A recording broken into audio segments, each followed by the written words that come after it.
you know what that sound means. It means we are now live here on our YouTube channel. It's our halftime report, the daily show where we go through the markets a step at a time, news, charts, information, economic data, pretty much anything grabbing our attention we think is important.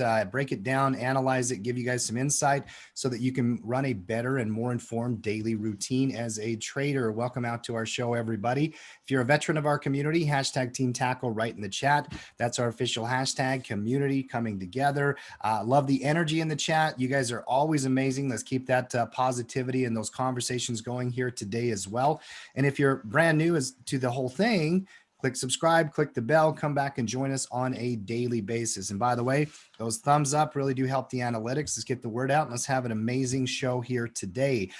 Lots going on out there in the markets. Obviously, the market's having a technical bounce here off of some moving average zones that we came back down into. A little sell-off yesterday, actually kind of became a little bit bigger of a sell-off there later in the day, Tyler. Recovering nicely, we'll talk about it. Had some key earnings out of Apple, Facebook, Tesla. Coach Matt has dug into them in detail. We're going to analyze those and give you guys some insight. And really, we're going to just talk about where we are in this marketplace, as we're moving forward. Let's bring in the crew here today. Tyler, how are you? Tim, I got my tackle trading shirt. Okay. Fresh off a Trade Masters loss. But look, it ain't no thing, man. These bears suck. Okay. Yesterday scared the bejesus out of us. They're gone now. We're up almost 2%. Bull market back on. Nothing to see here. Just move along. First of all, I love the tackle trading shirt. He wanted to really move past that loss very quickly. I was gonna say, but you can't just came off. You can't give the news yourself. Trade Masters loss. Moving back into the market here, guys. Let's not pay attention to it at all. No more Trade Masters talk about last night. What happened, Ty? King's dead. What's going on? That's a Mark question. Okay? Oh yeah. Well, ask the judge. I brought my A game. Netflix, your Netflix pick filling the gap up big here today, right? Oh, yeah, funny you mentioned it, Matt. FCX responding. FCX responding today. FCX up almost 7%. I can't believe Mark chose Bears over Bulls. I'm surprised at this, Mark. Play the tape. Go check the tape. I mean, you guys are ultimately in charge. You pick the judge, not me. Look, I just show up. It's not my fault. We chastise that judge nonstop. Yes. We have no control over the judge. None. Zero. Listen, we're playing Thursday morning quarterback here, obviously, because we weren't there in the participation. But I was there. You guys are right. Keep going.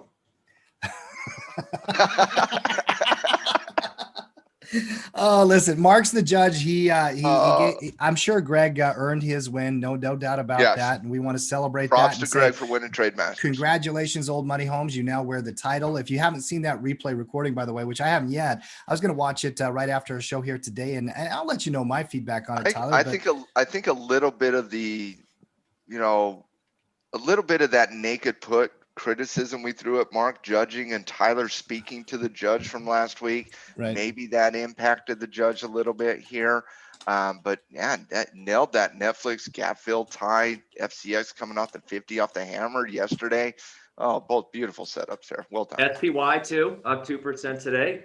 Yep, that one was okay. I won't mention the one that's not doing as well, but whatever. 4 for 5. You never do that. I mean, why bring up that? Why bring up old stuff, Ty? Matt, how are you doing on a Thursday? Tim, I'm doing somewhere in the middle of GameStop's high and GameStop's low today. So I'm not doing as good as GameStop's high and I'm not doing as worse as GameStop's lows. I'm right there in the middle somewhere. Probably right there where that is. That the widest doji you have ever seen in your life? Take a picture. Take a picture. I don't think you will ever see a wider doji than you have on GameStop. Literally right now, this very second. 111 low, 483 high. Literally sitting there at 265 on the gap up price. Man, what do you even call that doji? That is we got to figure out a new name for that doji. Look at that. That's the GameStop doji, bro. I mean, I don't know. It means nothing happened today, don't you know? A doji candle is just a neutral, nothing to see here. It's a neutral. It's a neutral. Momentum is slow. That's all dojis tell. We'll talk a little bit about these companies a little later in the show. I do want to have a conversation about the craziness of what's happening with some of those stocks and some of the news. Well, there's some important news from the clearing firms today as well. And, I mean, We'll talk about it at the tail end of the show here. Yeah, we'll get into it. Obviously a lot of eyes are on that, and I do want to, offer some insight and whatnot, but we'll do that a little bit later. There's more important news. Shocking, by the way. There's more important news. Some of the biggest companies in the marketplace reported earnings yesterday. You know what is amazing? Truly amazing. Yeah. The only thing anybody's talking about today is what is happening in a company nobody really truly cares about. Like nobody really truly cares about GameStop. And yet the advanced GDP report was released today for the first time, the advanced one. There are 3 GDP reports. You got the advanced, you got the preliminary, and then you got the final. The advanced one is what everybody is talking about. And the advanced GDP number came in today, and I believe that number, let me get the exact number here very quickly, came in right south of 4% for the quarter. But what was interesting was this was the 2020 year GDP number, which is fascinating given the fact that what we went through last year. And we contracted 3.5% last year. We have a current economic system where basically the contraction of 3.5%, guys, is literally the worst since 1946. Literally the worst. It has not been worse since 1946. We have final numbers coming into 2020 from a labor market department here today. Of the 22.5 million Americans that were laid off in March and April of last year following the pandemic, only 12.4 million of those have gotten back into the labor market, leaving record numbers of 18 million Americans on unemployment and enhanced unemployment benefits. And yet the only thing anybody wants to talk about today is GameStop, and that's after Tesla, Facebook, Apple all reported earnings last night. Northrop, T. Rowe Price, Comcast reporting earnings last night, but yet the only thing people talking about once again is something that nobody will be talking about regarding GameStop 2 weeks from now. It's a fascinating time to be in the market. So 3.5% contraction, okay? Yeah. To somebody like me that doesn't follow the economics as well, 3.5% sounds like a small number. So can you elaborate on why it's the worst since Great Depression or whatever? So 3.5% is an absolute massive number from an economic perspective. You're talking about a $20 trillion economy here. So when you're talking about 3.5%, you're talking about the contraction of upwards of $700 to $800 billion worth of economic value there. And when you're talking about we don't contract very often in the U.S. economy. We expand, although we expand slowly. We expand it over the course of the last 10 years. We've expanded at a natural rate of about 1.8%, which is slightly south of what the rate of inflation is. And so when you take into account the rate of inflation, when you hear the 3.5% down number, it's like, oh, it's just 3.5% down. Well, what was the inflationary rate last year? It was about 2.3%. So we inflated about 2.3%, and inflation does not take into account all the money we printed last year and all the stimulus money we printed last year. Because think about it like this, guys, the contraction of 3.5%, that reflects what, about $800 billion. Well, guys, what would the economy have been if we didn't also have a $3.5 trillion increase in the balance sheet? What would the economy have been if we didn't see over $3 trillion in stimulus last year? And so when you're looking at that contraction of 3.5%, yeah, it seems like a small number, but if you discount all the stimulus and all the monetary stimulus that we did, we're contracting in the 20-25% range last year, which is shut down the economy and everybody run for the hills in Armageddon type moment. So when you see 3.5%, and you just think about that in a number perspective, you're like, well, that's not that big of a deal. And so what? GameStop went down 14% in the last 30 seconds, right? What's the big deal here? You're talking about the biggest, largest economy in the history of mankind here. And you're talking about this as an economic perspective in terms of the recovery. And you look at what really kind of builds that 3.5%. All right. And you never want to play the game, well, if we discount this, we discount this, we discount this. But when you're looking at what is really kind of the backs of that GDP report this week, you're looking at a extremely strong housing market that not a lot of people expect to maintain that type of strength. Okay, you're looking at an industrial pickup in the second and third quarter of last year, that has slowed in the fourth quarter of this year, that has failed to pick up in the first quarter of this year so far. And so you're looking at that 3.5%. Once again, it's not a big, to the layman out there, they hear that and they're like, oh, it's just 3%. To an economist, that's end of the world type scenarios. Like literally shut it down and cause massive panic and people can't put food on the table, because our economy is not built from a bottom up approach. And so when that 3.5% fails, who's the 3.5% that's failing?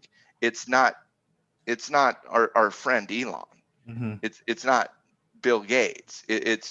It's the people that are on the ground working their ass off trying to put food on the table, and 10 million of those Americans, which represent over 10% of the workforce, active workforce right now, they can't put food on the table without massive stimulus.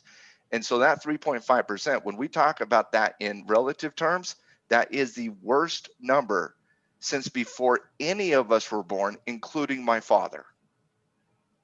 This is the current economic situation America is faced with. This is why you see politicians talk about stimulus. Because when we and again, sometimes when we look at the stock market, we're like, stock market's at all-time highs. What are we talking about? Everything's great and amazing out there. Go to some of those neighborhoods that aren't in the stock market and have the same philosophy. Mm-hmm. Yeah. There's two versions of America. One that look at the stock market and think this is an economic indicator, and the other one that realizes this has nothing to do with what is actually transpiring in the economy itself. Got it. It's terrible number. And yet these headlines aren't and yet in GameStop. financial media. Yeah, I mean, nobody's talking about actual economics right now. It's they just want to talk about the sideshow, which is a distraction. Well, that's what we do. Everybody, the circus comes to town and everybody wants to see the circus. GameStop came to town. Everybody wants to talk about GameStop. I'm sorry. More conversations on Microsoft is needed. Yeah, I agree. By the way, speaking of that, there's some very, very big companies that did report earnings. I want to get to those just a minute. I do want to start with a technical read, though, here from Tyler. Tyler, can you run through the indexes like we always do and kind of tell me what you're seeing? Yeah, I feel like yesterday was reminiscent of the first day of the year. If you remember, we kicked off the new year, had a pretty nasty sell-off. Mm-hmm. And even though we have just been coddled for months and months that dips are shallow, we're going to come back, don't you worry, it still doesn't change the fact that as a human, when you see a big down day like that, in the back of your mind, you're like, oh, it's over. Oh, we're done. Bat down the hatches. Even though 1,000 times, though 1,000 times we've seen this, and 999 of those times it gets gobbled up, it still triggers you. It does it to all of us. 100%. Yeah. And that's why trading's hard, because emotionally you are wired to do stupid things. Yep. But just like the one at the beginning of the year, we came right back. Dude, I don't know about you, but I'm pretty dang impressed. I am pretty impressed as to how quickly we rebounded. I think that the nice thing about yesterday's sell-off is we didn't break any major support levels. Where it obviously gets challenging is if you actually have some significant support break. You break the 50-day moving average, you break some prior pivots, then you got a little bit more like technical reason to be concerned, aside from just a big red bar. That I think was the saving grace yesterday, especially in small caps. They held up well. But Tim, I mean, look, this is probably the best thing you could have hoped for last night if you're a bull. Pray into the market god, which saying, we are all bulls. Yeah. Yeah. I mean, I don't know how you can't have been a bulls. bull before yesterday, right? Obviously. Yeah. So right back up. Look, you got to be impressed, man. I'm impressed, Tim. Right back up. From a technical perspective, I'd like to fill yesterday's down gap. That's, I think, your target. But market's only been open for 3 hours. Yeah. I mean, it's impressive. Yeah, it's very impressive today, no doubt about that. I mean, taking into account yesterday and today, this is exactly what you wanted to see it occur today. You wanted to see the bulls come in with some strength, showing who's the boss to a certain extent, right? Scare those bears that kind of got a little tickled yesterday, just scare the bejesus out of them so that they go back to hibernation and the bulls can have their parade again. But technically, it does make for a little bit of a challenging moment, given the fact that we tried to break out earlier last week. coming into the to yesterday's sell-off day. You broke up, you broke out, you played defense last week, you get snapped back this week. It makes it for a little bit of a challenging environment in the broad market. But I do think when you look at some of the names that are really kind of driving here today, you see some stock picker analysis happening. And so, for example, taking a couple of earnings reports from recent history that it's kind of got sold off a little bit. You take Goldman Sachs. We talked about Goldman Sachs yesterday. We talked about it on the earnings numbers. It was a fantastic earnings report that got sold off simply because Goldman was up 40% in the quarter. And once again, when you've done so well in the quarter, a lot of times Wall Street, hedge funds, institutions, the professionals, they're going to use this environment as an opportunity to lock in profit, to reset the scenario, to reset the trade. And Goldman, coming on the backs of a very, very, very, very good earnings report, has showed weakness, as we've seen in the first 2 weeks of earnings, a little bit of profit taking here in the first half of earnings. I'm seeing it in multiple different sectors. I've talked about it almost every day in the halftime report in the last week and a half. And now you're looking at these areas of the market that reported fairly decent earnings in the first half of earnings season, got sold off in the first half. Now they're finding support. They're showing a little bit of coming off those support levels. Take a look at Goldman Sachs here. A nice bullish retracement in between the 50 and the 20. This would be more of your standard bullish retracement setup that you would, typically apply with this technical system like the step system. Real good intraday support. If you'll drop that down into a 30-minute chart there, Tyler, on Goldman Sachs, you'll see that 30-minute chart kind of form that intraday support level that we like to see form right there in the 271 range. Does that little U-shaped double bottom breakout. You really kind of like that from a confirmation perspective.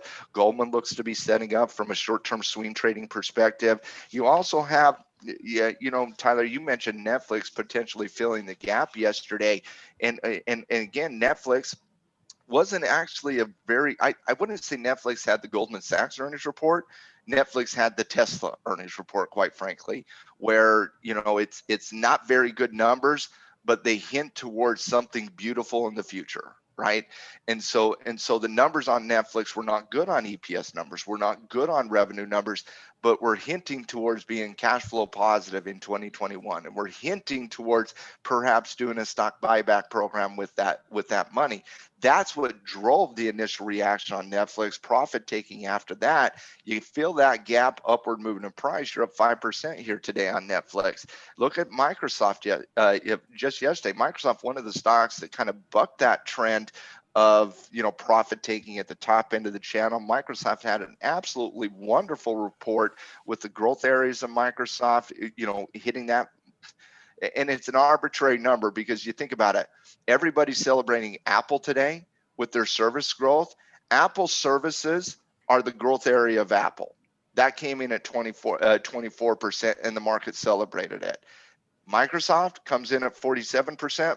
The market sells it. Microsoft comes in at 50%. The market buys it.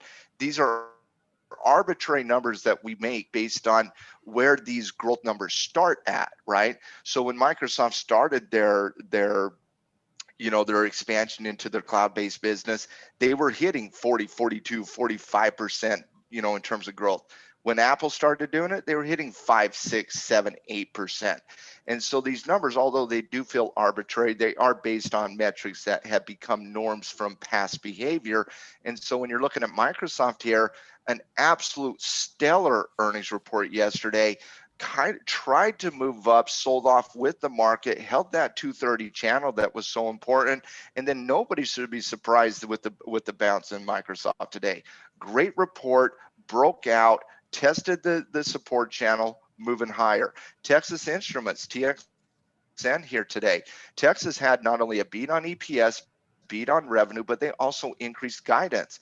Texas got sold off on that, gobbled up at the support level here today. And then you take a look at BX again today. Reports BX, they report yesterday, had a fairly decent earnings report from and that's just BX there, Tyler. Yeah, and yeah, just BX. right? So when Look you're at that looking at breakout. BX, very similar, really good earnings numbers yesterday, kind of got caught up in the volatility euphoria that we've been seeing in the last couple of days, but now you're seeing that response to earnings. And so, when you're looking at the market, yeah, the market's up today, but it's not up on the names you think it should be up on. It's not up on Apple, and it's not up on Facebook, and it's not up on Tesla, who all reported earnings yesterday. It's up on these companies that reported earlier this week, last week, or the week before, that have been sold off in this profit-taking moment that the market has had in the first 2 weeks of earnings, and now they're starting to pick up. I think you got to be positive on the market moving forward, especially with the response here today. You're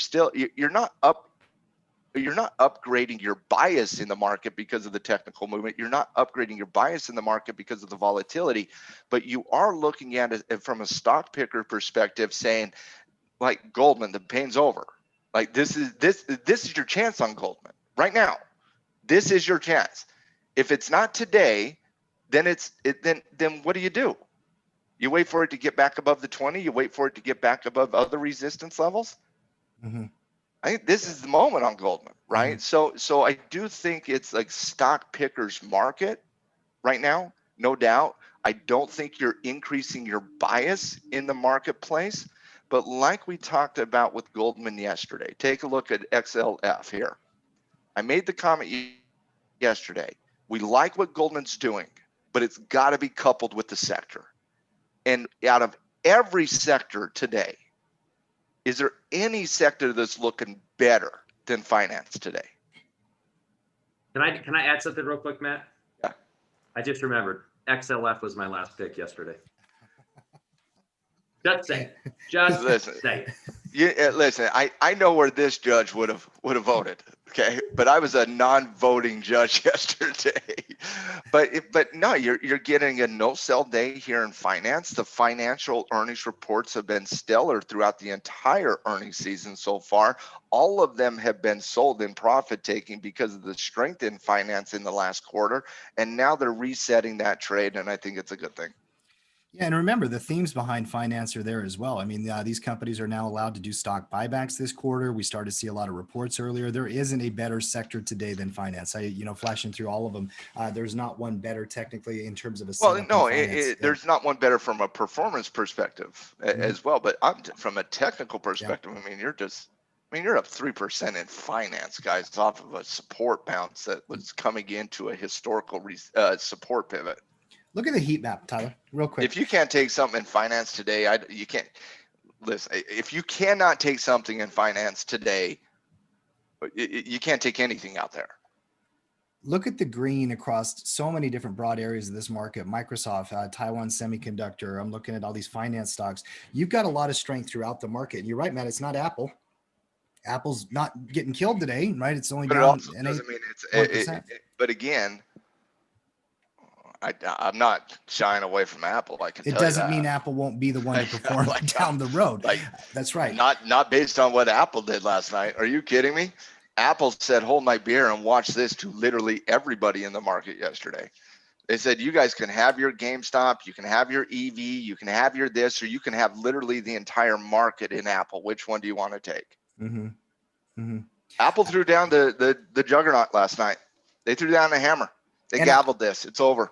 I do want to get into Apple, Tesla, and Facebook earnings here in just a second. I want to make a point real quick though. After hearing, this kind of thorough explanation of what you're seeing in the markets, Matt, if I had two headlines, one of them was Apple, Facebook, Tesla report earnings and market up 2%, I would have assumed those three companies had that strength, but that's not what's happening. And you going through that detail helps, I think, a lot of people out there really understand what's going on in the market here today. And it's a nice little strength day, but it's not an upgrade day. It's just probably a maintain day where you don't have to downgrade. It's definitely not an upgrade. You don't upgrade the market here. The market's doing the exact same thing it has been doing. Yeah. You basically look at areas of the market you've been patient on. And if you've been patient on finance, this is what you've been patient on for. Yeah, I agree. What else do you need? You're up 3% off a support bounce on a no-sell day. What else do you need? Seriously, it's a serious question. What else are you waiting for? There's always going to be a reason not to do something. There's always another entry. I know you can always map out another trade. Oh, you can wait till the okay. Wait till the 20-day moving average bounce and then get overextended in Goldman, and you won't be able to map out a positive reward to risk ratio. Sure. No, I think it's got a clean bullish retracement setup for This, sure. this is the cleanest entry and the cleanest stop loss placement you're going to get in this chart on finance. It's the cleanest one on that chart it for a can year. easly snap back and get destroyed yesterday. We're in a volatile market. There wasn't a cleaner setup in the last year of candles on XLF. My question is very simply, if you've been waiting for finance, what else are you waiting for? It's a good question. Did I mention that XLF was my last pick last night? You did. We've been waiting for the pullback. You got the pullback. You wait for the confirmation. You got the confirmation. What else? What else do you need? Matt loves XLF. Move on. Financials are dope. Listen, I kind of feel a little dirty here talking about finance like this. Like I need to go take a shower. I can't believe I got to convince Tim on finance. No, bro, I'm in. I think we're there. I think we're all there for sure. It's such a good setup and clean. And by the way, Goldman and JP Morgan, they were both on the option report last weekend. We were waiting for these setups. They've been developing. They kept retracing. And now we're getting those clean triggers. And both of them, by the way, Goldman, JP Morgan, these have been on watch list, identified, and now you're getting that confirmation today. So yeah, I like them. Well, my whole point, you can map out a trade on JP where you're above 132 with a stop loss on JP Morgan. Underneath pivot, mind you, you're under 127. You can map out that very easily. You still got a target of 140 by 142. You got a positive reward to risk ratio at T1 versus stop loss placement. You're well above 2-to-1 at target number 2. You wait another day, JP's up 3%. Those numbers change. Mm-hmm. Mm-hmm. Yeah, you got to catch things clean if you're swing trading in a stock. Yeah, well, it's a very important point. They change because you can't make the trade. Because you can't put a stop loss under 127 if you wait for JP to reclaim 135. You won't have the positive reward to risk ratio. I agree. It's math. It's 1 + 1. Like. Yeah. Well, and part of that, by the way, what Matt is talking about, if you do not have context, if you're a veteran and you've gone through the step system, you already know this, but what Matt's talking about is the nature of entry, stop, target, and having those reward risk ratio dynamics. If you have never gone through that system or that course and you need some training on technical analysis, go through the step system. It'll help you with these kind of conversations quite a bit, because you're right, Matt. It's got to be caught today to be able to make R to R work. And that's what trading is all about. You're talking probabilities. Well, and you can make it work if you wait for additional confirmation, but ultimately you can't get the stop loss where you need to get the stop loss, and that's underneath the pivot point. Sure. Yep. That's right. So I mean, it's subjective analysis, but it's also, I mean, that's the system. Agreed. You just apply the system. Tyler, I didn't get all of my index reads. You know, I'm a checklist guy. Until I get them, I'm going to be like, okay, we haven't looked at the Russell yet, and Tyler's here. So I need you to flash through them for me if you can. Yeah. Interestingly, yesterday, Russell holds the 20 MA, a little bit of weakness here. And I think I'm going to call this the hangover from what's going on in retail. Today is a large cap day. They're running away with it. Yeah. Small caps just not participating at all. I think, again, you've got this overhang with retail and GameStop. These are smaller cap companies. The other interesting thing though is energy, not energy stuff. I'd have to think about this, because I think if energy pops, financials pop, I think IWM. I don't know that I would read too much into today's down day, I guess is my point. This seems to me as just we're pausing today. Large caps are running away with it. There's no way if the S&P keeps jumping that this thing disconnects and gets crushed. But yeah, Tim, I think today this is just pausing. I'm happy it held the 20 MA though. So perhaps we need to get through some of the drama going on in retail, and then we can move on with this uptrend. But then again, if it breaks yesterday's low, look, the short-term trend gets a little messy, but look, that S&P is too strong. I don't want to look for reasons to get bearish here. Well, the NASDAQ, if you were like the last bear in the room saying, oh, wow, we might get something, the NASDAQ just destroyed your hopes and dreams. It did. Yeah. And again, it's the theme. It's like, look, okay, you can declare a little bit of victory in retail getting whacked today, but what? You're up 2% in the other indexes. Like, sorry, Charlie. You got this minor victory and everything else is running. So, what do you think is going to happen when the pressure in retail subsides? IWM probably goes up with everything else because that's been the story of the last couple of months. Well, and also the story of the last, I mean, post-pandemic, it's not been rotation into blue chips, out of rotation into small caps, right? That hasn't been the story. It's been rotation into small caps, take some profit off the table, leave the core position there, and rotate into one of the other indexes, and which has left the other indexes stagnating. And so, whereas you might see some stagnation in IWM over the short term, I don't think I wouldn't take that sign of weakness as anything bearish. Yeah, 100%. Yeah. Well, one thing worth mentioning, Tim, just real quick, the spike in the VIX yesterday was telling the guys pre-show, very atypical to get that sharp of a jump in volatility on a day where the S&P was only down 2.4%. Usually, to get a spike of that magnitude, remember, this means that demand for options is going through the roof, not on GameStop, but on the entire market, right? Usually, to get that level of fear, you need the market to go down 3, 4, 5%.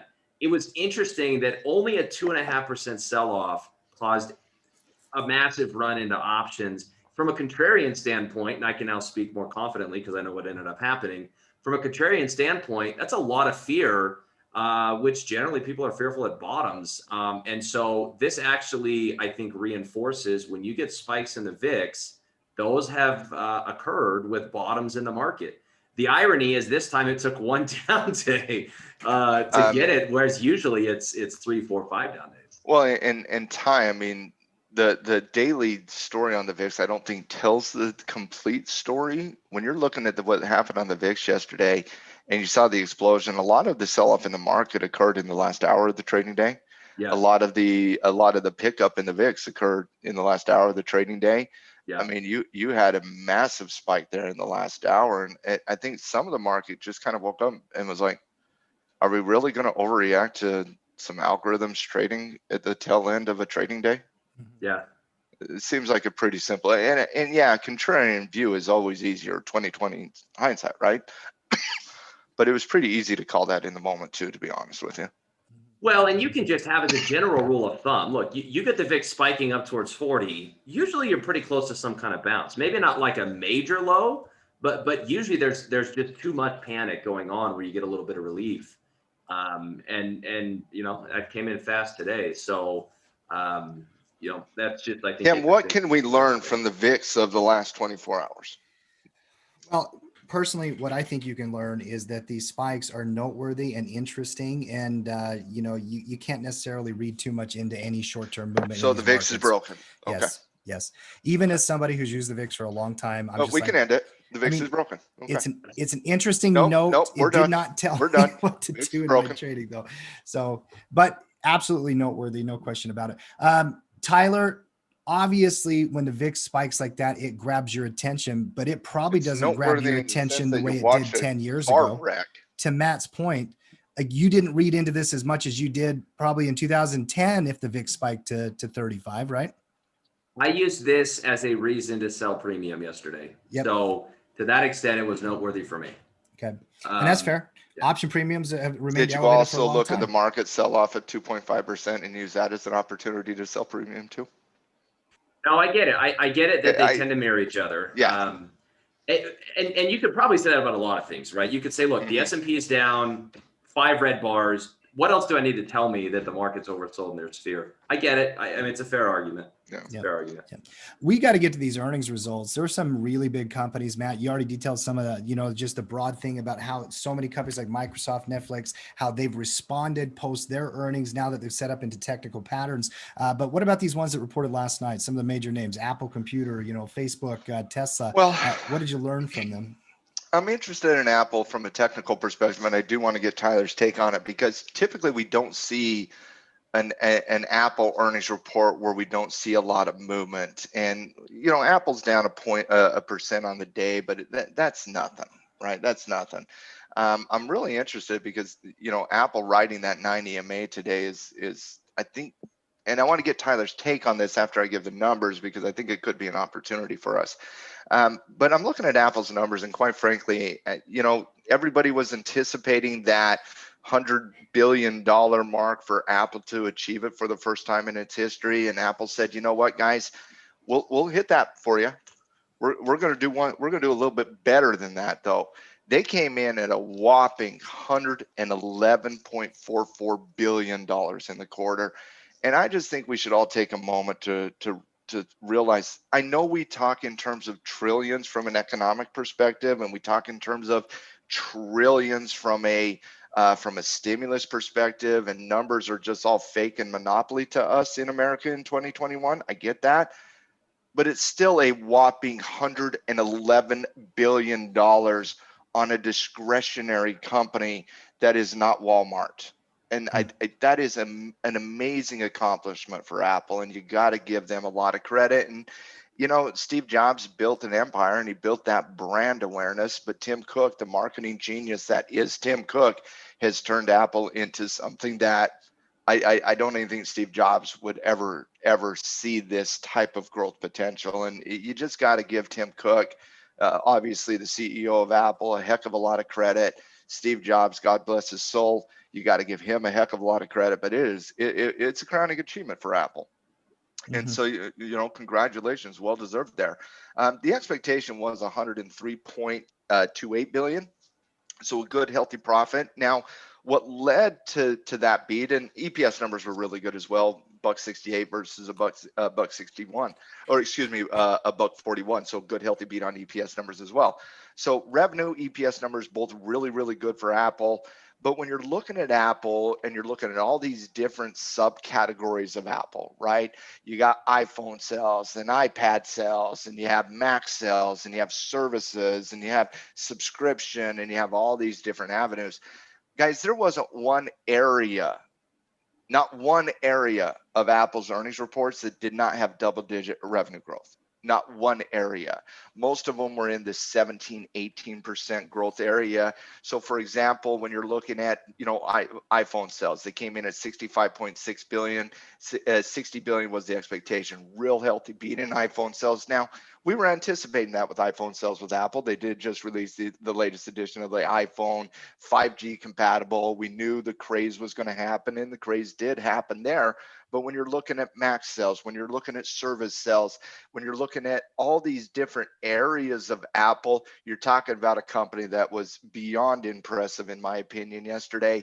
And, you know, an impressive 24% growth in their subscription area. And we talked a little bit about that in relationship to Apple yesterday, how important that subscription services that Apple has been, that is the growth area of Apple. The importance it is for the growth area of Apple is understated.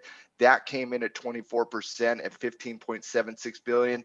And those subscriptions, we're talking anytime you go to the App Store, anytime you go download something, we're talking everything from iTunes and the Apple Store and so on and so forth. That came in at $15 billion. The only flaw I saw in Apple's report was out of their Mac sales, and that revenue, they did hit double-digit growth there, but the revenue came in at 8.68 billion versus the expectation of 869 billion.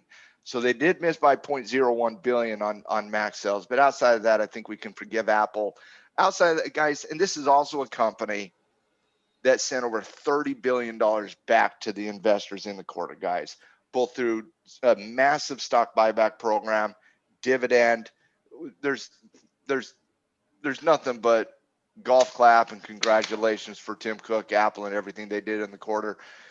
Obviously, they had a robust quarter. Can they repeat it? That's the question. A little bit of a muted market response here. And I'm a little bit surprised by that. Tyler, do you see anything on this chart that is actionable here? Yeah, potentially. I mean, you could make the case that you've got a little 3-bar pullback to the 9 EMA. I think it's not my favorite setup. I mean, I think you have one of two choices. If you're anxious to get in, I don't know, you use maybe a trigger of today's high, or you wait for the ultimate breakout over 145. maybe this is like a Microsoft two-step where you get an initial pause or sell on the earnings, but then, once that abates, the next day it pops.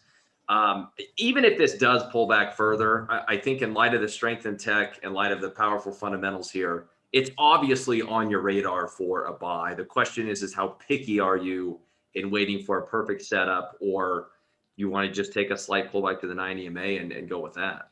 Give me a longer term chart if you can. I mean, obviously, I agree with that in the short term, just 1 day analysis. But based on what Matt's talking about themes and everything, I mean, the golf clap I think is a good visual and a way to say it. Great job, Apple. Amazing. You guys are the best. You're the leaders in selling these kind of products to consumers, and you continue to do it.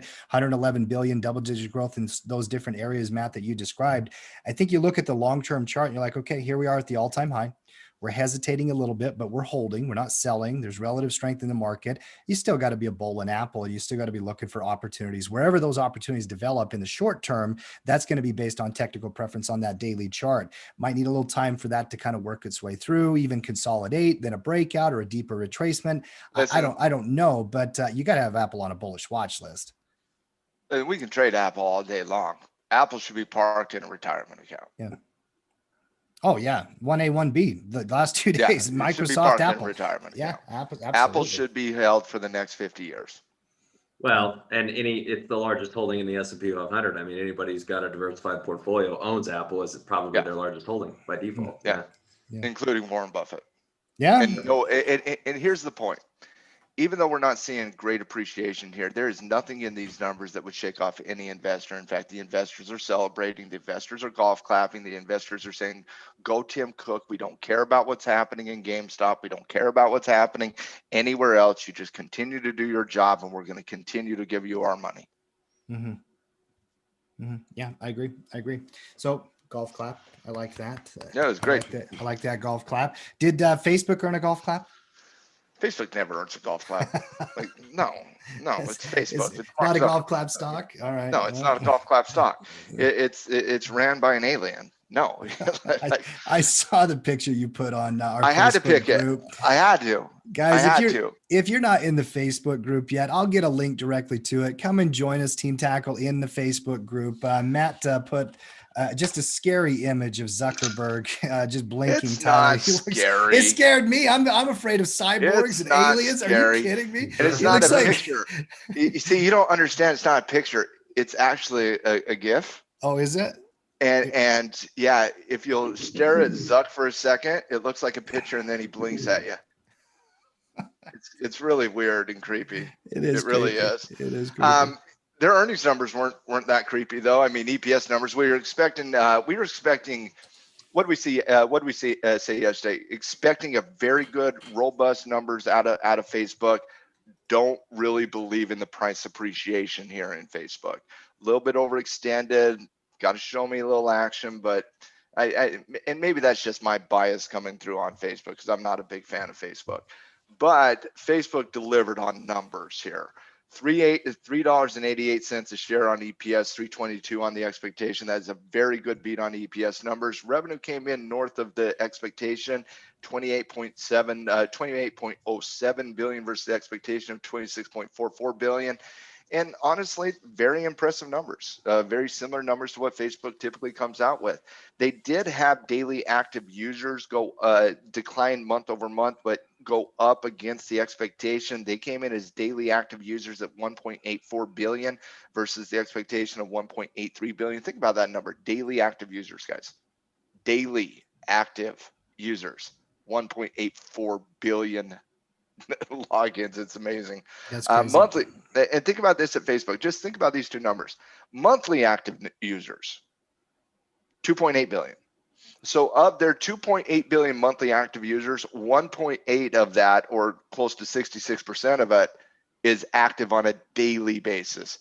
I don't think Facebook sits back and worries about anything anybody says or does on Facebook, because they're just like, yeah, you're going to hate on us, but you're going to hate on us using Facebook. We're good. We can sell marketing advertisement. We're okay with that. The problem with Facebook was not in their numbers. Their numbers were perfectly fine. There's nothing to scoff out with Facebook numbers. The problem is what Facebook said, what Zuckerberg he gave a couple warnings, a couple headwinds coming down the road against Facebook, and both of them are very well known to the market. Zuck and Facebook just reiterated that yesterday, and their two warnings are very simply this. The first one is related to online spending during the pandemic. Facebook had seen a massive increase based on online spend during the pandemic as everybody was going online, purchasing online, putting up, offices at their home. They saw a big increase in online spend. They expect that online spend to contract as we get further, in the rear view mirror from the pandemic and we get further into the economic recovery. They also warned about Apple, and we just talked about Apple, but Apple in their iOS 14, which comes in with their new phone, the 5G phone, Apple also had some privacy changes in their user agreement that basically gave their users a lot more control over what Facebook can do. And so remember what Facebook does. They target ads is what they do. They target ads to specific demographics based on what you do online. And now Apple is giving their users a little bit more control over their privacy, forcing their users to actually affirm what Facebook is doing through the user agreement. And so Facebook is warning that this could be a headwind coming at us and for advertising. And so those are the two warnings they did give. Stock buyback was announced, a $25 billion stock buyback. So a little bit of good positive with buybacks and overall raw numbers, a little bit of negative just given the fact that we had those two warnings. The market response is probably accurate. Good on the numbers, negative on the warnings, equal each other out. Let's see if we can get some love above these resistance channels before we look at anything on Facebook. Mm-hmm. Tyler, I agree with that. Would you agree with that too, Ty? I mean, let's break out of the range. Yeah. Look, you have so many opportunities in this market. I don't know why you would pick a fight with a stock that's been a mess. I agree. It's a put up or shut up. You want me to trade you Facebook? Start taking out resistance. Mm-hmm. Yep, I agree 100%. Tesla next here. Let's take a quick peek at old Elon Musk and Tesla. Now, Tesla comes out and again, congratulations to Tesla, 6 consecutive quarters of positive revenue there. So congratulations to Tesla for their 6th consecutive profitable quarter. Now, the numbers wise, and I'll just say what I said in the Facebook group. I'll just read it. I'll just read what I said. Okay, EPS numbers coming at 80 cents versus the expectation of 103. That's a fairly decent beat on EPS numbers. Revenue came in at 10.74 versus the expectation of 10.4. Need to see a little bit more on revenue numbers, but it was officially a beat on revenue numbers as well. Or they beat on revenue numbers. They did not beat on EPS. So a little bit, a very mixed bag from a numbers perspective. Deliveries did come in above 500,000. I believe they came in deliveries wise. They came in at 509,000 versus the expectation of 499,000. Elon did hint, probably a little bit more than hint, that they were going to achieve that 500,000 delivery number in 2020. They did do that at 509. And then I wrote this, numbers wise, this is not a great report for Tesla, and with the company up 109% in the past quarter and 691% in the past year, you have to do better from a raw number perspective, and Tesla simply did not do that. Elon, and this is where I talked about, Elon will have to NLP everyone to death with a ton of "we are doing this in the future" talk for the market to not puke up these numbers with that type of appreciation. And I maintain that, and Elon did. The conference call was a little bit after the raw numbers. We had to wait. That's typical for Tesla, and they can be a little long-winded, but Tesla did talk about the future. They talked about and Elon did do the NLP trick, but they talked about how factories in both Germany and Texas were going to be coming online at the back half of this year. That's a positive for Tesla's in both battery production and car manufacturing, but specifically battery production, which is such a big area for Tesla. And they also They also talked up quite a bit about their plans for SaaS subscription software, as well as software licensing as well. So their numbers itself were not good numbers, and certainly was not justifiable for whatever price appreciation Tesla's had in the quarter, the past year, whatever time frame you want to give this. These numbers are not gobbled up typically by a market that is looking at Tesla as a growth position. But like we've seen in Tesla many times, the fundamentals take a backseat to the hope of the future, and that's what Elon did yesterday. He focused on the hope for the future. That got people back on track a little bit. 800 acting as a support level. Again, you're never going to look at Tesla's numbers and be like, "Wow, that justifies the price movement." Most of the time, you look at it like, "How is the market not just puking up these numbers?" But again, Elon does what he does. He puts the emphasis on how we're going to, change the future, and we're all on this together, and blah, blah, blah. And I could continue to go on. But as a guy who does appreciate numbers, I'm just like, wow, okay. Also, you do appreciate a good story, and Elon can spin a pretty good story. That's why we Man, love him and whatnot. Are you kidding me? If we were all around the fireplace and Elon was telling a story, I'd be nodding my head. 100%. By the way, Tyler, that one video you shared with me about the girl talking about stocks, and we laughed about it pre-production. Elon retweeted that same video. So that's funny. Yeah, he did. Yes, he did. I saw that on Twitter. I just don't want Elon to get involved in the short selling conversation. He did this last time, and Elon, just come on. Stick to Tesla. Stick to your vision. Yes. Beat him. Just come on, bud. Yeah. Don't get hooked. I agree. Good defense today on Tesla. Nice bounce off the 20 MA. I mean, it's all about the hope, bro. It's impressive to be sure. Yeah. Well, what would be the next transaction here? I mean, if you're looking, because to me, Tesla's the breakout at 900 vehicle. Yeah, break at 9. Target 1,000. Yeah. Listen, it's consolidating. I don't think you're looking at dip mechanics here. I think you're waiting for strength, and the strength is the breakout on Tesla. The strength for me on Tesla is always a breakout. So, Tesla can break out in 2 days. And I mean, I know you're looking at like 838. You're going to wait for 900. Yeah, you're going to wait for 900 because you're dinged that $1,000 because Tim, every time Tesla breaks 700, it goes to 1,000. Every time. It has done that in the past. Has been wrong. Yeah. Historically accurate statement. There's no question about it. Thank you. Every time. And by the way, that brings up the old bet that I gave up on easily that I could have just smashed. We don't need to recall that bet that like Mark will never recover from. Bad capitulation. All right. Awesome job, Matt. Everybody out there. I do have 3 quick ones though, Tim, very quickly. Sure. Comcast, CMCSA, 56 cents on the 56 cents on the EPS number, 49 cents on the expectation. 27.7 billion versus the 26.5 billion, down 2.4% year over year. Just wanted to bring it up for only one reason. That technical trigger above 52.5 looks legit. That weekly chart also looks legit. So keep an eye on Comcast above 52.5. Numbers were fine. I literally could care less about the numbers. I ran a scan on earnings today looking for particular technical setups. Comcast breakout 52.5. That looks like it's a go. Northrop. NOC, Aerospace and Defense Company, Northrop. Once again, this thing has been just hovering on a bearish breakdown of epic nature for literally a year. Hasn't done it yet.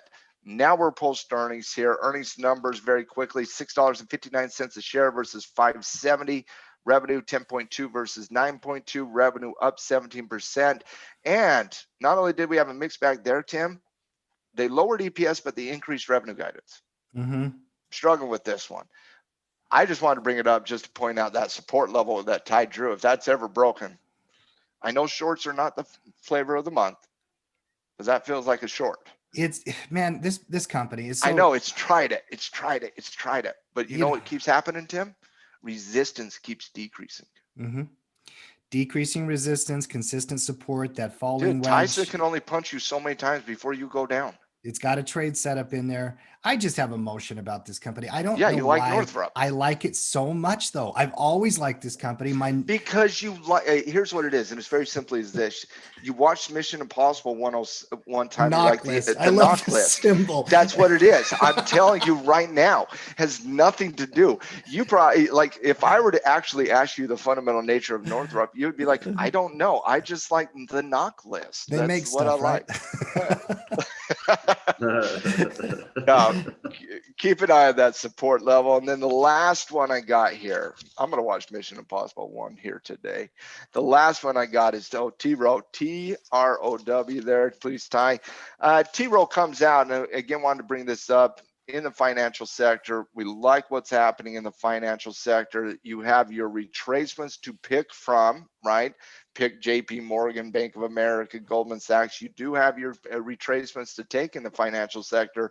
Got a little breakout of that 160 out of a high base with the positive earnings report here. So you do have the momentum and the strength in T-Row. If you do choose that, I like Goldman in the retracements a little bit better, but 289 versus the 268 on expectation on EPS, 1.7 billion. That came in line with the expectation, 18% year over year. Other than that, I just saw the breakout and wanted to bring it up. Chris Knock, this is funny. Chris Knock is his last name. He says the knock list is what my wife tells me to fix on Saturdays. That's his honey-do list. So, I love that so much. Little different. That is so amazing. It's fantastic. Oh, it's fantastic. By the way, I want my name to be Matt Knock. Matt Knock. I want the knock list, and my Matt. list is the companies I'm going to just hit. Oh, we could have a lot of The fun knock with this list one. is my list of hated companies that nobody should ever touch. I like it. I like that concept as well. By the way, can I be an adopted knock? I want to be Matt Knock. Chris, can you guys adopt Matt for at least a couple weeks? I come with some volatility, Chris. Yeah, but not the VIX. It doesn't measure I'm not the VIX because the VIX is I'm dead. not GameStop. So that's right. That's right. I'm more Tesla volatility. I'm just fun loving.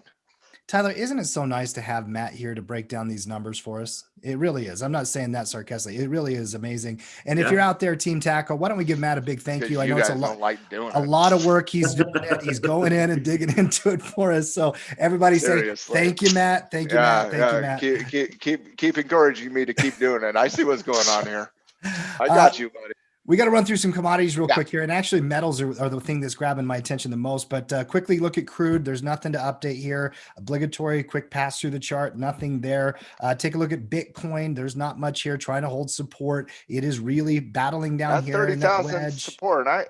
That you really got 29 to 30,000 there. Mm-hmm. If you look at the intraday, that those wicks do come into 29 multiple times. You got to be a little concerned about that. But that 30,000 level is starting to form up.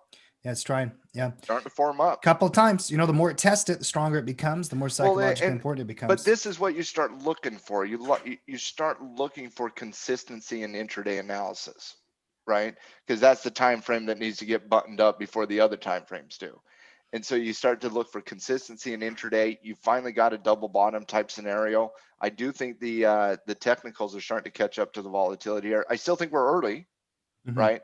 But you are seeing some subtle differences in volatility shifting and consistency in technical analysis that we have not been seeing in the last couple weeks.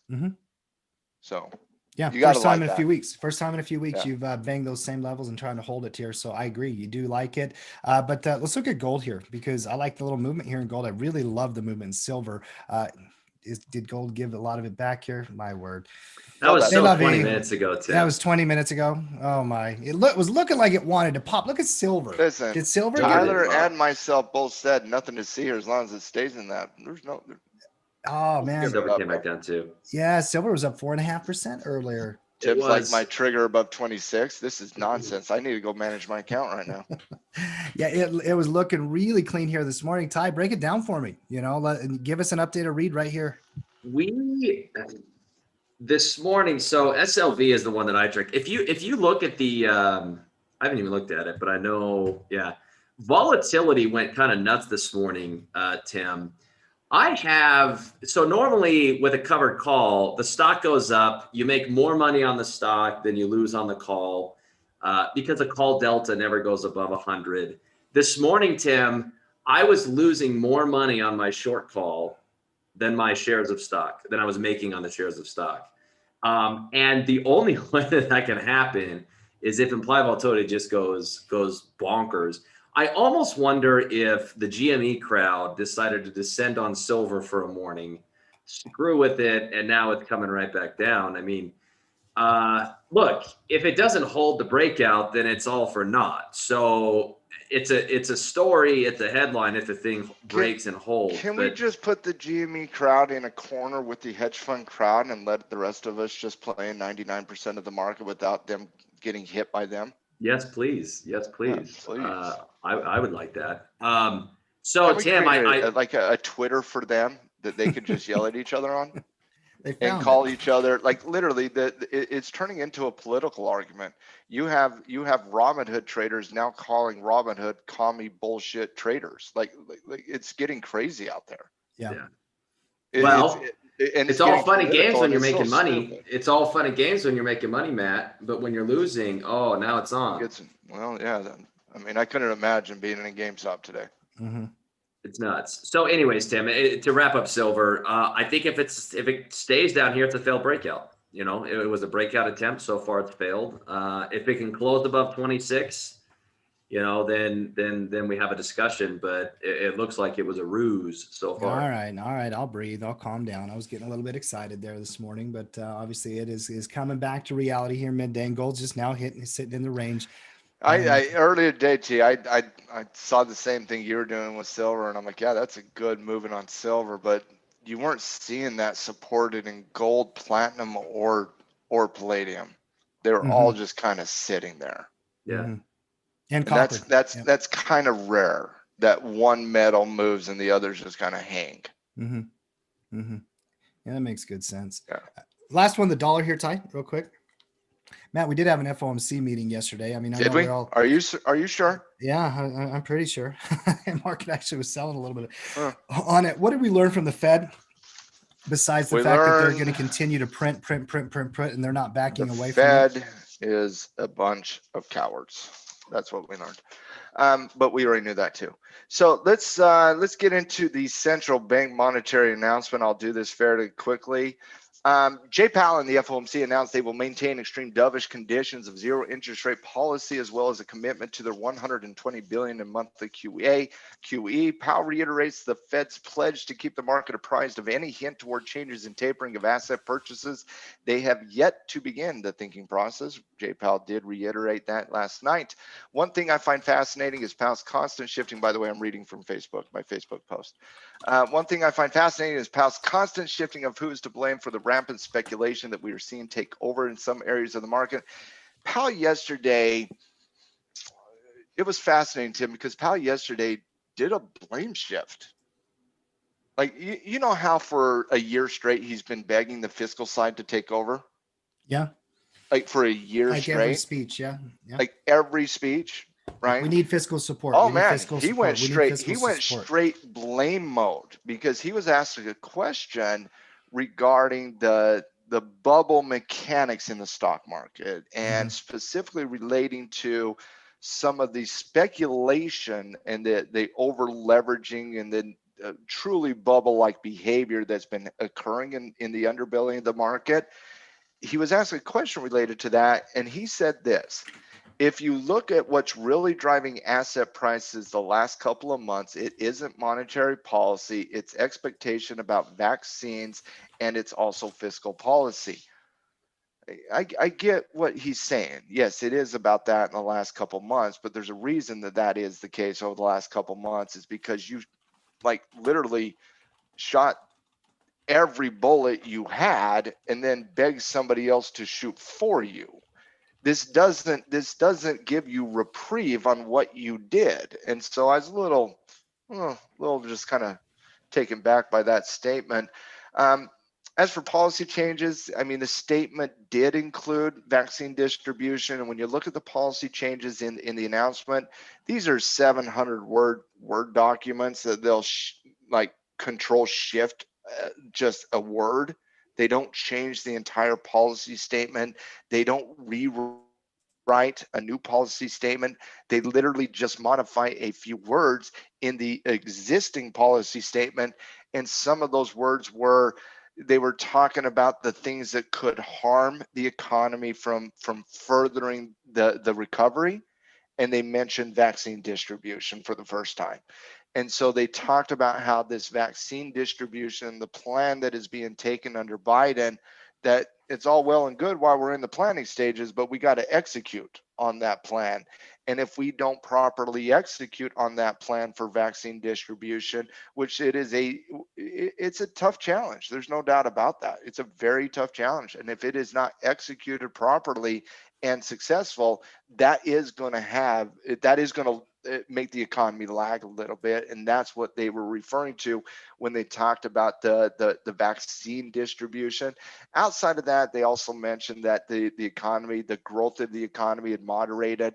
Thank you, central bank. We kind of got that in the numbers, right?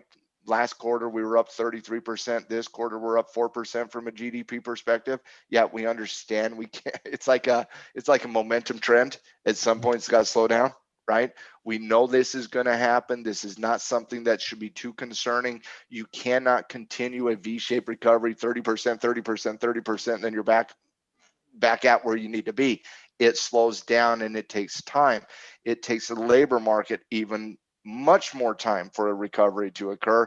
And Tim, I just go back to a year ago when everybody was saying we're going to be recovered by the back half of 2020. You guys remember that? V-shaped recovery. Here we are, the first quarter of 2021. We're supposed to be there. And yet, what did I say at the time? Not going to happen. That is never going to happen. Yeah. Like, that's never going to happen. That's just a political message trying to get people to vote in something. So in terms of this, we're seeing a little bit of the same thing with vaccine distribution here. When they were talking about it yesterday, they're talking about it in the sense of, here's the plan, here's where we need to go. And if we don't get to there, this is what's going to occur from an economic perspective. Well, they're kind of talking about that same light, the summer of 2021. That's where we're giving this vaccine distribution. Biden's got his first 100 days. You better average over a million doses of that vaccine in that first 100 days. You need to get north of 2 million doses if you want to get everybody vaccinated in a time frame that is actually appropriate. Right now, we're south of 1 million vaccines every single day. It's an ambitious plan. They better get it right. And they got till the summer to do that. What the Fed is doing is they're telling the market everything is forgiven until the summer. The same thing we did last year. We're going to rinse and repeat it this year from a distribution perspective. Nothing in the chart here, Tyler. Cuts the kill, by the way, in the chat says Powell was vaccinated. That was the only news he learned from the Fed. He's waiting on his second dose. I'm with you. Yeah, that's the only thing I learned yesterday too. I'm like, yeah, okay. Powell. That's pretty funny. Yeah, Tim, nothing to see on the chart. Yeah, Same old. I agree. Let's move into stock talk here, guys. And I do think we have to have a short Currency traders are looking at 50-day breakout, 50-day moving average breakout on the dollar as a potential reversal, though. Reversal to the upside is probably what they're paying attention to the most. You got reversal characteristics in the pivots for sure. Yeah. If this was a stock, Tyler would have said, look at that reversal characteristic in the breakout of 24.5. He's got me pegged. You're biased against currency, Ty. Fair enough. Good point. Cody's not here to defend you either. So I had to defend the Forex report. Somebody needs to. I had to speak up for Cody. Let's move on to stock talk here, guys. And I think we got to have a short conversation about what's happening with GameStop and whatnot. I'm watching the chat here today, and I understand there's a lot of emotion out there, especially or if you're in a broker that has told you you can't trade the stock you're in. I get it. And the thing about it is, it's going to happen more. It's going to happen in many different ways. It's going to happen more. I saw messages from Interactive Brokers, from Robinhood. I even saw one from Robinhood, TD, Schwab. They're all doing it. And guys, you can put your anger at the brokers if you want, but this is a clearing firm issue. This is not a broker issue. The clearing firms, which are third-party organizations, are saying we will not clear your trades. So at least point your anger where your anger needs to be pointed. Yep, that's right. In fact, even Tastyworks very directly, they said Apex Clearing, who's the custodian of all of our accounts, has informed us that these symbols, and they list them out, are set to close only stored order status. I'm telling you, the brokers do not want to take a stance on the hedge funds versus retail right now. Yeah. They're like, listen, you both pay us money. We're good. They want net neutrality. This is a clearing firm issue. And quite frankly, guys, I get it when you all look at your own individual self and we're like, wow, this is crazy. This isn't right. And I agree. There's a lot of what GameStop, the story of GameStop that isn't right on both sides of the equation. But if you're the broker and you're seeing all these leveraged accounts that you know cannot afford it, and you're seeing over margined, and you're risking your company, I'm sorry, if I'm the broker or if I'm the clearing firm, I'm going to do the same thing. And I know that's not going to be popular to hear, but I promise you, every single person listening to this halftime report and watching it right now would make the exact same decision if you were the head of the broker or the clearing firm. If you're running those firms, 100%. You have a fiduciary responsibility to your company. Mm-hmm. That's who you have. You have to make the decisions in the best interest of the company. And if you don't understand how banks work, you need to realize banks don't have a fiduciary responsibility to you as the consumer. Mm-hmm. Your advisor does not have a fiduciary responsibility to you. They have it to the company. And so point the anger where the anger needs to be pointed. Point the frustration to where the frustration needs to be pointed. And that's at the clearing firms. Mm-hmm. It's them that's saying we're not taking the risk. Mm-hmm. The brokers do not execute your trade. The clearing firms do. Correct. Understanding market mechanics, broker, clearing firm, exchange, there's different layers to where you get your stock. Yeah. You put your trade through your broker routes it to the clearing firm clears it, sends it to the exchange floor, and then it comes back through the process. And it only takes less than a second. But back in 30 years ago, you'd have to call somebody. They would route it to the exchange, to the clearing firm. The clearing firm would send it to the exchange floor, and it went back and back and back that way. And so, yeah, I don't know. I can see both sides of this one, honestly. Well, and I think one of the biggest things I want to talk about, quite frankly, and I'm going to keep this very short and simple. We're going to go back to stock analysis. It really is a sideshow if you've been around markets for a long time. Now, it's an interesting sideshow if you're just looking for entertainment, popcorn, all that kind of stuff. But you got to remember, we're an hour and 10 minutes into our analysis here today. We had FOMC meeting, GDP, key corporate earnings out of a $2 trillion company, Tesla, Facebook, analysis around all these other broad areas of the market, which is what really should impact the way that you think about trading, investing, and your approach to the whole thing. I understand if you're involved in the emotions and you're swept up in it right now, you got a position or you've got this or the other thing and you're broke. I get that. And I don't have answers for those things. What's trading, the question though? I mean, what's happening here? I'm not on the chat. Oh, there's a little bit of back and forth about, well, these guys, who let them get to 146% leverage then? And it's like all of these pointing fingers at hedge funds and this and that and the other thing. There's not negativity in the chat, Matt. There's not that, but I'm seeing a lot of questions from people who are confused. Seems like the lack of understanding some a lot of questions aspects from of the marketplace. Yep. Yeah. Like what is a short float and what is the open interest? Like there seems to be some confusions on definitions. Yeah. I think so. Okay. I think that's what's happening as well. Yeah. Other than that, it's a crazy sideshow. That's about all I got to say about it. I'll tell you guys, and the only thing I can do is this: make it. I'll offer an opportunity. I'll be on the Facebook group here today, and if you have any questions that need to be answered, I'll answer them regarding anything you need. If I don't have the answer, I'll say I don't have the answer. But I'll make a post on the Facebook thread, and anybody with a question on what's happening on GameStop, I'll be more than happy to sit down and try to describe what's happening from an application perspective. Like I said, I said this yesterday, but I'll say it again. This battle between retail and the hedge funds, we're all getting caught up in it. All of us are getting caught up into it. As long as the brokers and the clearing firms make it an equal footing for both sides of the equation, we should all be okay with that. There's going to be, guys, circuit breakers are nothing new to the market. That's number one. I know we had 44 circuit breakers yesterday, but that's what happens when volatility shifts like it does, okay? Circuit breakers started in 1987, ladies and gentlemen. 1987 with the plunge protection team. So when we came through that 23.5% downward day in the market and the entire world crashed around you, think about that happening again in 2021. Think about if we didn't have circuit breakers. And while people are complaining about circuit breakers getting triggered to the top side, guys, do you know how many bearish markets you have not had to witness because of the plunge protection team and circuit breakers on the downside? And whereas a lot of this is fighting those hedge funds, realize that liquidity in those hedge funds has helped to increase the market by 500% in the last 10 years. They've all made your retirement accounts so much money in the last 10 years, and you didn't even know it. So there's two sides to this story, and we should be open-minded and let the battle play out. But as long as the battle is equal and the hedge funds are not getting additional resources that the retail side is getting, then let the battle play out. It's a free market for a reason. The free market will dictate this. Now, I believe GameStop will be a $10 company again. And I believe anybody chasing this is chasing dragons and dreams, and they're going to be left holding the bag. And I believe in 2 to 3 weeks from now, this crowd's moving on to the next hot, shiny object, and nobody in the world is talking about GameStop the same way nobody in the world was talking about GameStop before the last 5 days.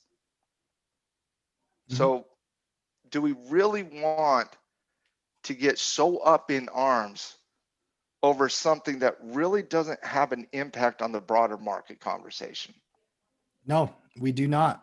As a matter of fact, we want to use the opportunity to learn about market mechanics. We want to have a conversation. Stay focused. Keep your eye on the prize. Yeah, stay focused on education. And by the way, I did drop that Facebook group link in, guys. And you know, if we want to continue this conversation there, I think that would be a great place to do it. I'm sorry. Sure. It's not normal market functions to watch an intraday chart on a company, any company. It could be any company, go from 111 to 483 on the intraday perspective.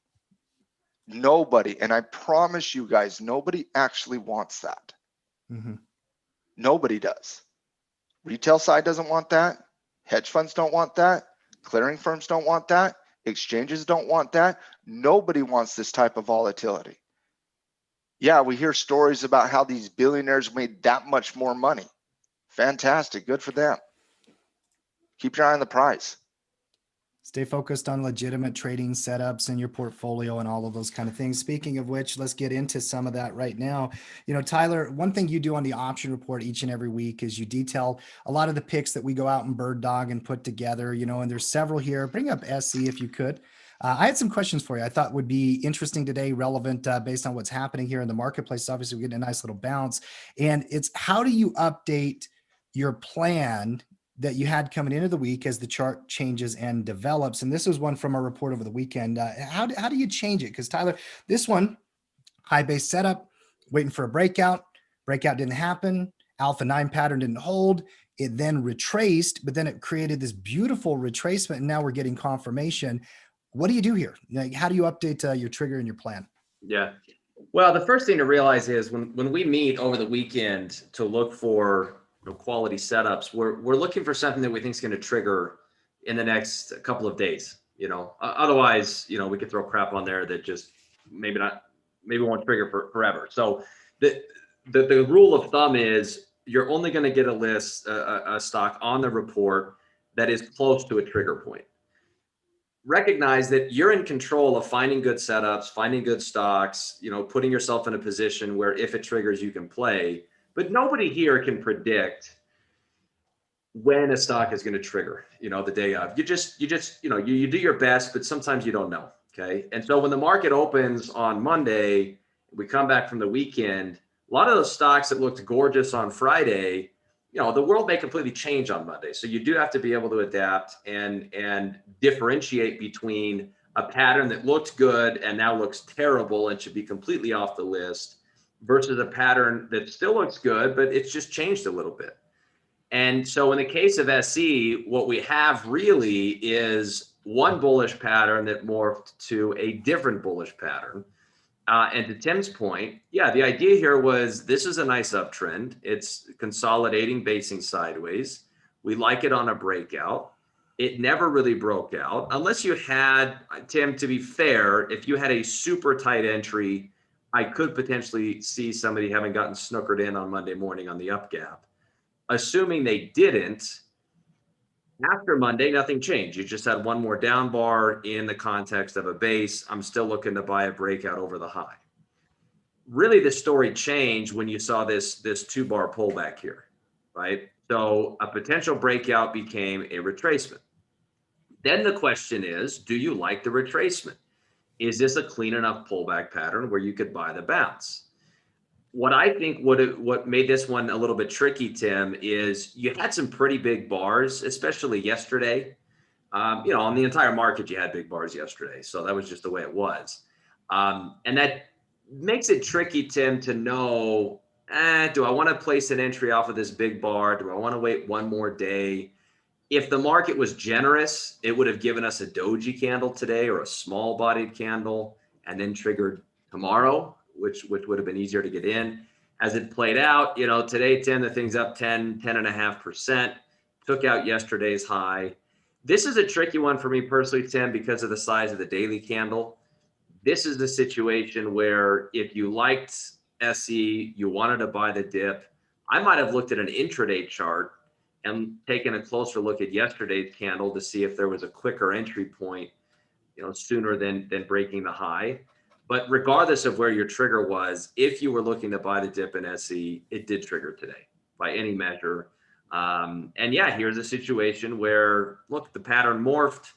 And if you had updated things and changed your triggers, then I think you could have got in today. Same thing. I mean, we looked at the stock earlier in the show, but like Goldman Sachs, it's a little different situation because it was on a retracement. We were just waiting for the confirmation we were looking for. Didn't get it early in the week. It kept fading. We were, just failing confirmation intraday as well as day by day by day. But then boom, boom, boom, boom, boom, coming to the Wednesday sell-off. Now Thursday, now you're getting confirmation here. On retracement setups as it's becoming deeper and deeper and deeper. Like how deep is too far? This one's not, obviously. This one's still a very, very beautiful retracement, but do you just kind of keep watching the candles? Like how do you update that part of it? So yeah, this one was a lot easier because it never triggered. All right. I mean, here's the thing. When you're trading a retracement, it's like, when do you put in your buy order? The answer is once it's pulled back enough where you like the risk reward. And if it does trigger, you want to be in. If you don't do that, then you could miss it. So maybe a stock pulls back 4 days and I'm like, okay, I looked at the setup with this 4-day pullback. If it goes up on the 5th day, I want to buy it. Then put your order in on the 4th day. But on the 5th day, if it doesn't trigger and it comes down again and again and again and again, you have to update your trigger. So Tim, the reality is after Monday, we were looking to trigger over Friday's high. After Monday, you say, well, I still like the setup, but now I could buy over Monday's high if it goes up on Tuesday. Well, it didn't. It went down again. And after yesterday, if you said, well, I still like the setup, then your trigger might have been over yesterday's high and it triggered this morning. So I think you just have to follow it bar by bar. And if the overall pattern is still intact, you just update the entry. And then when it pivots and turns, you're in. The other thing that I think is a little bit tricky and subjective is, well, how much of a pullback is too much? If I liked it when it was down 4 days, what if it ends up pulling back 6 or 7 or 8 days? Is there a point at which it's now, no longer a good uptrend or too weak of a or too strong of a pullback? And opinions will vary on that. I mean, certainly for me, if it pulls back below the 50-day moving average, I'm usually no longer considering that as a classic bull retracement. I think that's something we could probably all agree on as a 50-day. It might also depend on if there's prior pivots. If we're breaking prior pivot lows, whether we're below the 50-day or not, that is a sign of caution for me. The interesting thing with Goldman, last point here, is it rallied so much.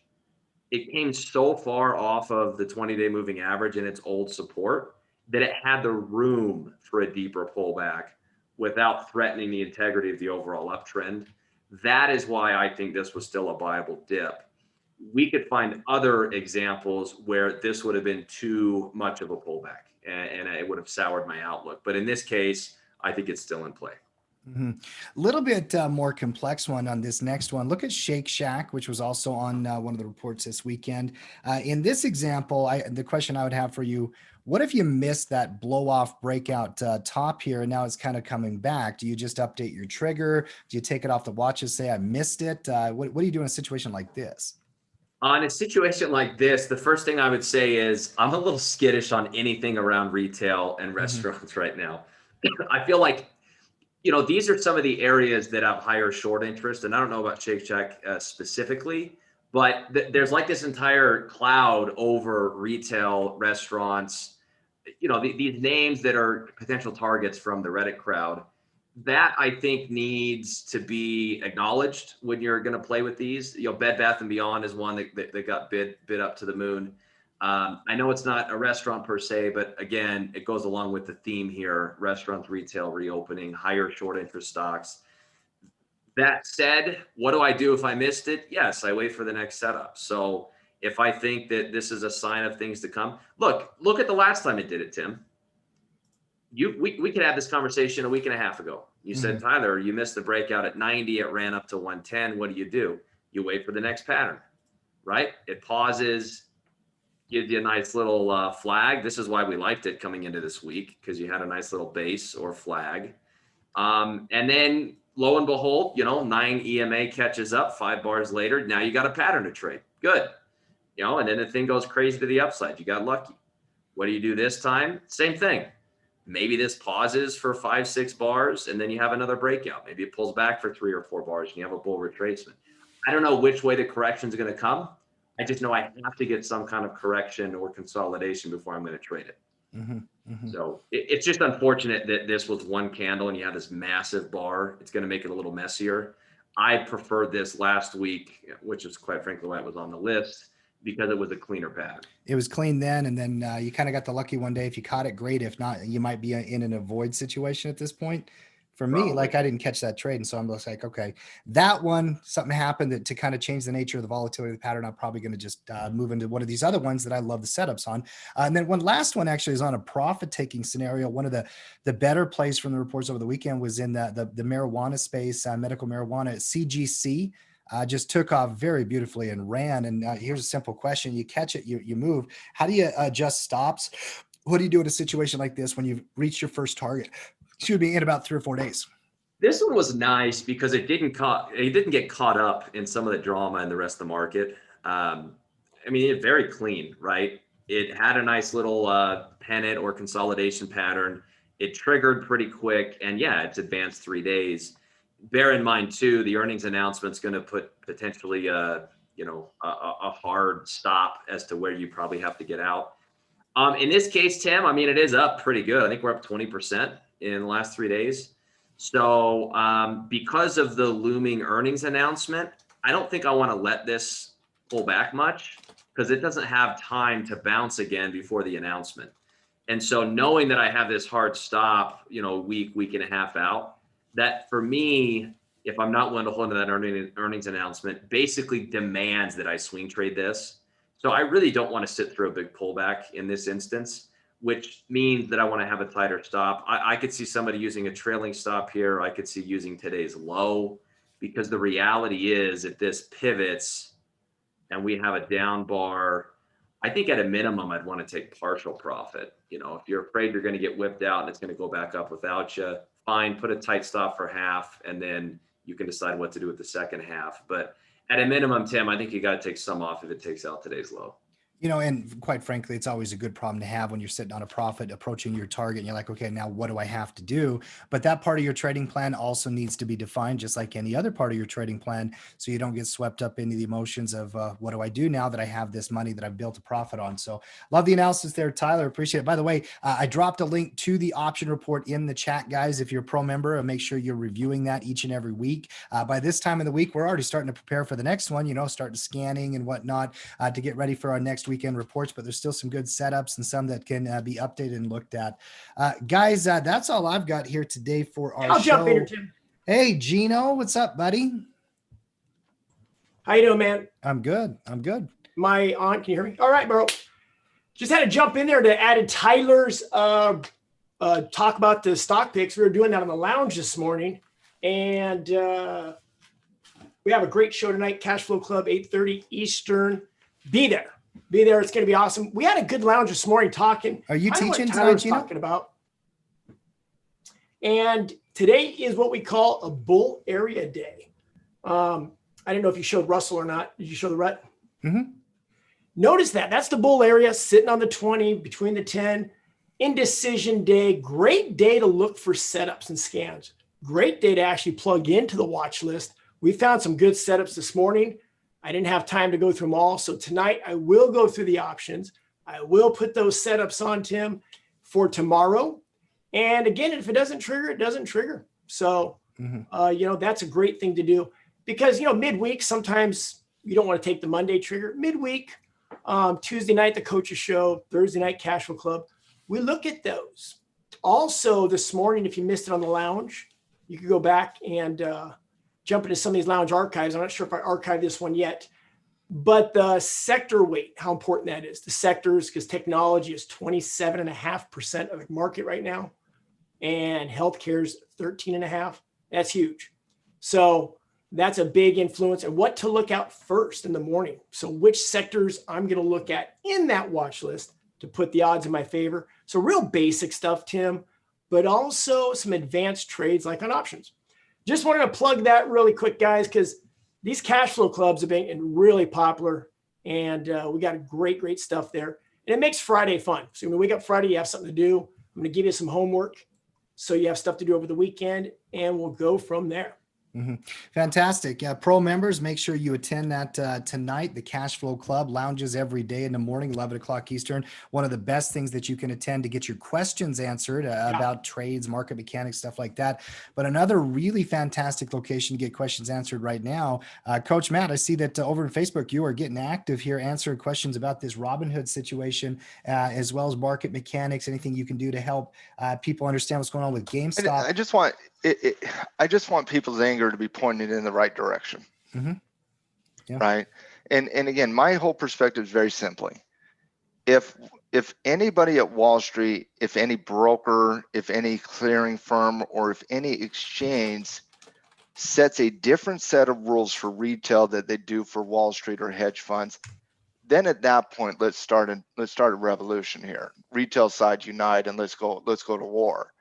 But as long as the rules are played to make it a fair game for everybody, and everybody plays by the same rules, we're okay with that. It's a free market. Let the free market play out.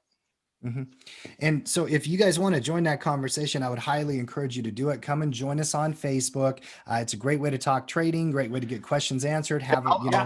Seriously, any definition question, any what's happening question, any question you have in general, I will do my best to answer it, even if I don't have the right, even if I don't know it, I'll go do some research to get you the right answer if I can, guys. Absolutely. That's what we're here for, guys. That's why we're a community. So yeah, love it. Love it. Final thoughts from everybody. Tyler, anything you got? Listen, I'm going to be back.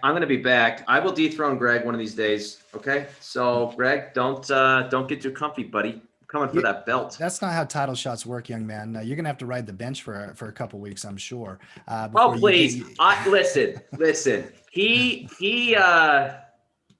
beat me or I beat him. I can't remember. Last time we did this, he came right back. Okay, so all right, so it's 1-1. Are you changing the rule? Is this a GameStop change the rules in the middle of the game thing? I will not stand for this. I will not stand for this. Changing the rules, Tyler. They do. Listen, whatever. You rigged the game. I'll still show up. Where's Mark? Well, that would be the rule changer, right, Tim? No. Don't get me wound up right now. Matty, final thoughts from you, sir. Yeah, it's a great snapback bounce by the Bulls here today, and it's again what you want to see. And we're seeing reports that were sold off initially, following the reports getting a little bit of love. We're seeing a little bit of hesitation on some quality reports out of specifically Apple today. But man, as long as that 1A and 1B, Apple and Microsoft are leading the charge, I don't think you get too bearish on this marketplace. No, I don't think you can either. And by the way, earnings are not completely out of the woods here. We got a bunch of companies reporting tonight. Visa, got a bunch of companies reporting next week, tomorrow before the market open. Eli Lilly, Chevron, Honeywell, some industrial names, Caterpillar. So we're not, we've got a bunch more information we've got to process and digest. It's been an interesting week of earnings so far. Join us tomorrow. Coach Frank will be here too. We'll be looking at charts and breakouts and setups, having a lot of fun as we always do. Guys, if you enjoy our show, you enjoy our content, make sure you subscribe, click the bell, come back and join us on a daily basis. Outside of that, come join us in Facebook for that conversation that's happening right